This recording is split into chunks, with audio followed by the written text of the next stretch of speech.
San Francisco 49ers are back in the NFC Championship game for the fourth time in 5 seasons. And after all the hype and buildup, what matters most is what happens on the field Sunday. Here to break down the upcoming game is Steph Sanchez from the 49 Carats podcast. Steph, good morning. Here we are a couple of days before. I happened to catch one of your podcasts, and you have the same concerns that I do. Well, first of all, let me start with the quarterback, but I'm going to get to the defense in just a second. I want to start with Brock Purdy. He had a lot of slander over the week. I don't think all of it is deserved, but he didn't have the best game last week. I suspect the weather and a bunch of other things are going to be where he's going to have a better game. Yeah, the hate for Brock Purdy this week did really get out of hand. I don't really remember any type of discourse for a quarterback, a young quarterback at that, who's in the NFC Championship game for a second year in a row, who marched his team down the field for a game-winning score, get this kind of hate the week after. But look, you mentioned that Brock, probably didn't have his best game last week. But this week, I'm really not worried about him. For one, I think the weather should be favorable. It's not supposed to rain, so that's good. And he almost threw a pick early in that game, which I think kind of got in his head.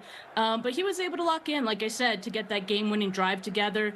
This week, he faces one of the most pass-friendly defenses. The Lions were ranked 31st in passing yards allowed per game, and they allow an average of 11.6 yards per completion. So I'm expecting a big game from Brock in this one. All right, so Deebo Samuel, I think, is the most important player that's going to affect the outcome of the game. If nothing, if not even just for, reasons that it might freak the other team out if they see number 19 on the field.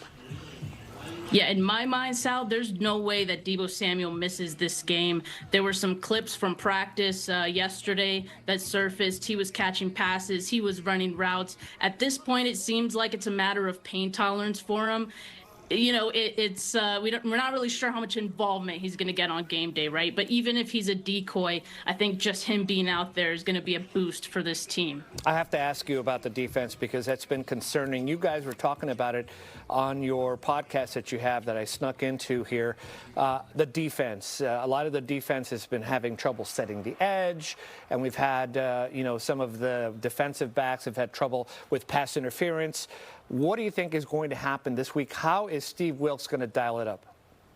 Yeah, I mean, in order for the 49ers to have success against this Lions team, they have to stop the run. The Lions have two really great running backs on that team. So you mentioned setting the edge. Chase Young, we're looking at you, pal. And, I mean, he's going to have a better game. And another part of that, they have to get pressure on Jared Goff, Lions have one of the best offensive lines in the league, so that's kind of the concern here, but they are hurting. Their left guard, Jonah Jackson, is projected to be out, and their center, Frank Ragnow, has a knee sprain and an ankle sprain. He's going to try to play through, but that's where the interior of that defensive line is going to have to come through. Real quick answer on this, but do you think the 49ers keep rushing just four? Do they mix in blitzes? What's going to happen? Because the front four of the defense has not been all that effective. Yeah, it's definitely been disappointing, and they have a ton of money tied to that defensive line. I think they're going to try to mix up some things. Steve Wilks, is pretty good at that and making adjustments, especially after the half. But I think what Nick Bosa said on Wednesday about Jared Goff is pretty much true. I mean, he's the same guy. They just have to get after him. I think the familiarity with Jared Goff is going to come through for this team this week. Steph Sanchez, 49K podcast. And by the way, great listen. I really like I'd like the other podcast you do with that other gentleman. I don't know what his name is, but you guys rocked it.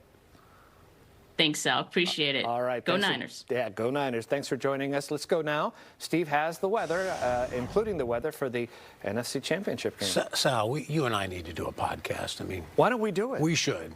I tell you, that podcast that she does is excellent. Yeah, if you like Niners, that was well done. Yep. All right. Thank you.